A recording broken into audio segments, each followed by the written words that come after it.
And now for our last speaker of the day, I'd just like to invite Dr. Alan Berger up to sum up the day. It's been my pleasure to be the chair for the day. I certainly got a lot out of it. I hope that most of you did as well. I hope you had the opportunity to meet and speak with other people who are going through what you're going through. I hope you had the opportunity to speak with the many doctors and clinicians and researchers who have presented today. I think the Foundation is doing an amazing job. What's the future for people with vision loss? I've been in practice for 20 years, and I've seen amazing progress. I guess it's a sign of getting old when you can look back and you can say, I remember when. I do remember when, and I remember when many of the diseases we can treat now, we couldn't treat. I remember when macular degeneration, wet macular degeneration was basically an absolute sentence to blindness. And I have lots and lots of people now, 8 and 9 years later, who are still driving and reading. There's been a revolution in care. There's been a revolution in the techniques that we use. And many of these things have done amazing things, but we still have a very long way to go.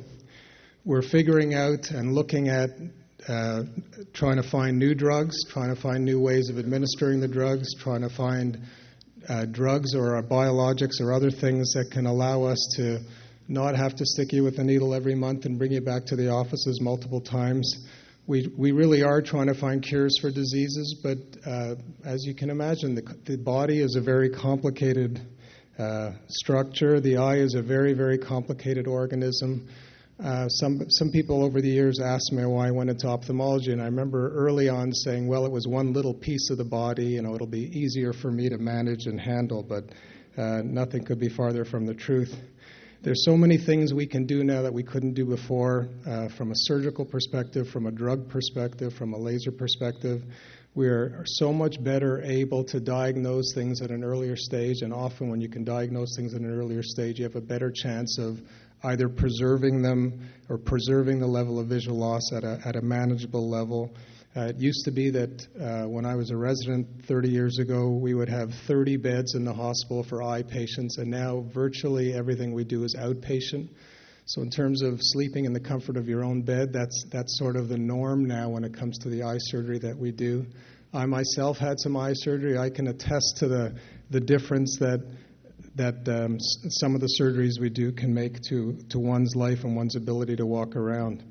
We're very involved in clinical trials. I often have patients who say to me, well, why do I want to be involved in a clinical trial? I want you to do what's best for me. Well, most of us obviously want to do what's best for you, but the reality is we don't always know what's best for you, and sometimes the only way we can figure it out is by doing clinical trials. Clinical trials are where we evaluate two different or a series of different treatments because we're not sure which is the best treatment. And so certainly when your doctor or if your doctor ever asks you to participate in a clinical trial, make sure you're comfortable with it, make sure you understand what the clinical trial is all about, make sure that you don't have a strong reason not to participate in it. But remember that your participation in a clinical trial will help people in the future, and that's the only way progress takes place. We are trying to reverse and arrest diseases, and we're certainly trying to find ways to treat them earlier. We have a whole bunch of tests like OCTs where how many people in the room have heard of a test called an OCT? A large percentage, certainly any of you who have visual, or many of you who have visual disease will have had, this was a test that wasn't available 10 years ago. It used to be that we would use a variety of different methods to try and evaluate the retina, but we can now look at things that are 5 and 10 microns. That's 5/1,000th of a millimeter, and be able to differentiate whether it's getting worse or getting better. So some of the techniques and technologies we have are amazing. You've heard some outstanding researchers and speakers talk about the progress being made in the field of stem cell research. Stem cell research really, or stem cells really are potentially the holy grail. But just like the body is a complicated organism, understanding stem cells and figuring out how to make stem cells differentiate into the type of cells that we want, and then being able to get them to work and connect to the brain, and it's all very, very complicated, and great steps forward have been achieved in the last 5 or 10 years. But I don't think anybody, unfortunately, can give us an exact roadmap or an exact timetable when some of these things will be commonplace and will be available.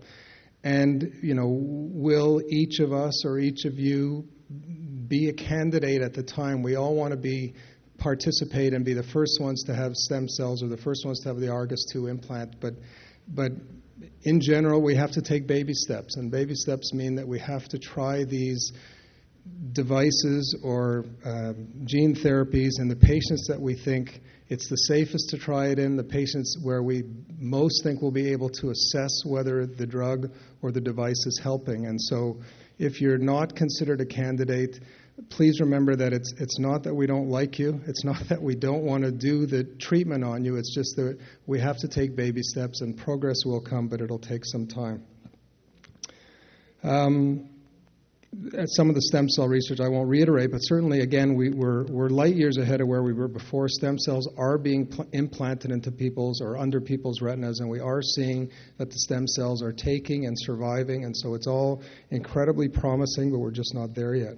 Similarly with gene therapy is another great frontier, and it sounds like progress is being made, but it's not quite as simple as splicing as we used to do in film when we did movie photography. We can't just take out your bad genes and put in a new gene. It's a matter of making sure that the vectors or how we apply these genes are safe and are actually going to help, but it's all incredibly exciting. Regenerative medicine is another field of exploration. I know the Foundation Fighting Blindness is supporting all these areas, trying to find ways to help neural tissue, and the retina is neural tissue, how we can help neural tissue either regrow or repopulate or get stronger, but this is all taking time. So hopefully one day we will see a cure for all eye disease, and I hope it'll be at a Vision Quest meeting soon that someone can put up their hand. But just as it's been an ongoing battle with cancer and other diseases, great progress is being made, but it all takes time. Some of the assistive devices you may have seen today, although I did a very poor job of demonstrating the OrCam device.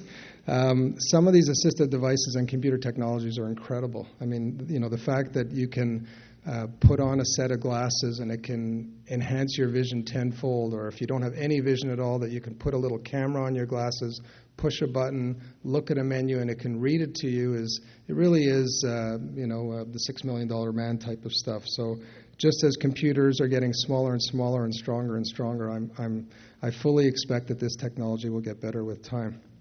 So I want to thank Sharon and the Foundation Fighting Blindness for allowing me to participate. I want to thank all of you for coming. We're all committed to improving sight, but unfortunately everything takes money. And the money that Foundation Fighting Blindness raises, I can't think of a charity that uses the money and earmarks the money more specifically for better projects. And for all of us who are committed and passionate about helping people with visual impairment, this is the charity you should be pumping your money into. So thank you all, and a safe trip home.